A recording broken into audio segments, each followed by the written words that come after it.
Good morning, and I first want to thank all of y'all for being with us this morning as we have some major developments in the untimely death of Mr. Jack Hough. I'll start by introducing myself. I'm Chief J. Parrish, J-A-Y-P-A-R-R-I-S-H. To my right is Honorable Lee Dara.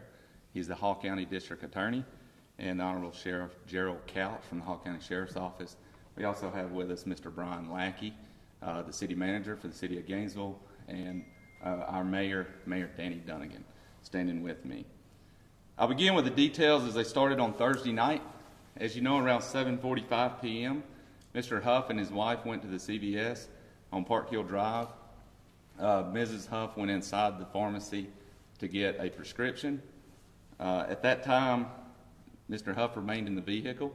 It was a warm Thursday evening for February. The windows were rolled down on the car, and he was approached by the suspect in what we still believe to be an armed robbery. While Mr. Hough was approached, he resisted the suspect's attempt, and a struggle ensued. At that time, Mr. Hough was shot while sitting inside his vehicle twice in the torso. Through processing the crime scene, we did find forensic evidence that led us back to our suspect. He's identified as DeMarvin Bennett, 24 years old, from Eastport, Georgia. Working with many law enforcement partners, we were able to locate Bennett in East Point, Georgia around 2 a.m. last night, where he was arrested without incident. He is currently at the Hall County Jail. He is cooperating with the investigation. We have recovered what we think to be the murder weapon in this case, and we'll be doing further forensic testing on it. Mr. Bennett and his girlfriend are not from Gainesville. They had only recently come to Gainesville in what we've developed as seeking employment and housing opportunity. And after this heinous act, they fled back to Atlanta. I would like to go through the list of all the agencies and people that were involved. Over 100 law enforcement officers since Thursday night have been working around the clock on this case. Special thanks to Sheriff Couch and his deputies. They've been with us throughout this. Of course, our team, our criminal investigators with the Gainesville Police Department, the Hall County DA's office, the Georgia Bureau of Investigation, Region 8, especially Special Agent in Charge Kim Williams and her team gave us invaluable resources. The Alcohol, Tobacco, and Firearms Division, the Atlanta office, the United States Marshal's Office, the Georgia Department of Community Supervision, Georgia Department of Corrections, Georgia State Patrol, the East Point Police Department, Sheriff Victor Hill and his deputies at the Clayton County Sheriff's Office, and Sheriff Ron Freeman and his deputies at the Forsyth County Sheriff's Office and the District Attorney's Office of Cherokee County. Everybody, there was people from all of those different law enforcement agencies that pooled our resources to identify DeMarvin Bennett as being the lone person that committed this act.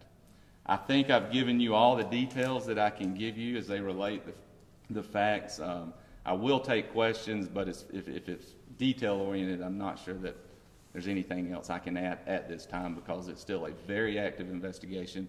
We're still running down further leads and putting the case together. Chief, do you believe the girlfriend may have played any role in this at all? Or?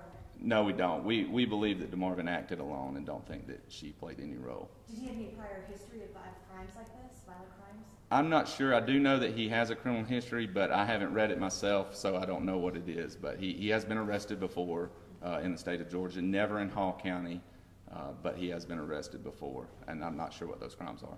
Can you spell his name? Yes, absolutely. It's DeMarvin, D-E-M-A-R-V-I-N,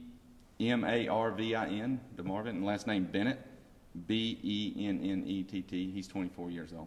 And you guys had released that surveillance photo, which was kind of blurry. You said there was other forensic evidence. Will you talk a little bit about, what did surveillance help? Did you get other surveillance that helped more, or?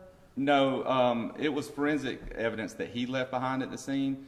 Just to protect the integrity of the case, I can't say what that evidence was, but it was from him and only him, and was able to identify he was the person there that did this.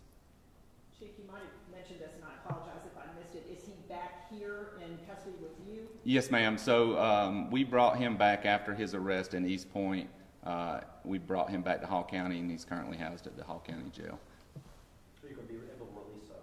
Yes, so Mrs. Perry, when this is over, she's going to give you an official media release with his photograph, and he does not have a bond at this time, and I don't know about an attorney. I'm sure that may be something you are wondering. Well, you said his arm right. Was he trying to steal the car, the wallet, the phone? What was he wanting? I'm not sure what he actually wanted, other than to rob him. What he demanded, I'm not sure of. Did he get away with anything, or just shot him and left? I think he just shot him and left. There could be some stuff, and that's some of the stuff we're still working on.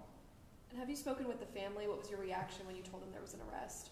Good question. Yes, I've spoken with the family this morning. I think relief. It doesn't. It just takes that cloud off of them as they begin their own healing process. As Mr. Hough's funeral is now imminent on us, so I'm happy that we're able to give them that. But you know, in crimes like this, there's no winners, and there's only losers. Mrs. Hough lost a wonderful husband. This community lost a wonderful man. So I think they were relieved, but I don't think they can be happy at this time. DA, do you know when is there a first appearance or what he's going to be charged with? All arrests are followed by sure.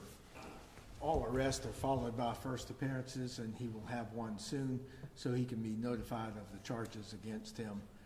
And after that, of course, it'll proceed like any other criminal case. There will be a possibility of a preliminary hearing, also a possibility of a fairly soon, within the next several weeks, grand jury presentation, and then it'll proceed as normally on a murder case.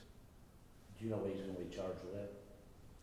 Well, although he's already been charged with the offense of murder per the arrest warrant, by the time we get down to evaluating all of the evidence, we'll charge appropriately, maybe adding additional charges and that sort of thing. We'll just charge appropriately to the case. And do you know when that first appearance will be or not yet? First appearances on an arrest warrant have to be within 72 hours. I don't know when it's going to be. Thank you. Chief, can he be connected to the other crimes that came in? No, he cannot be connected at this time to any of our other crimes. We know he's only here for a short period, committed this crime, and immediately fled. All right, I really do appreciate y'all covering this. I appreciate y'all letting the community know we have not been able to rest easy. This is not normal for Gainesville, and we're glad that this individual is off the streets and behind bars. Thank y'all for showing up this morning. We appreciate it.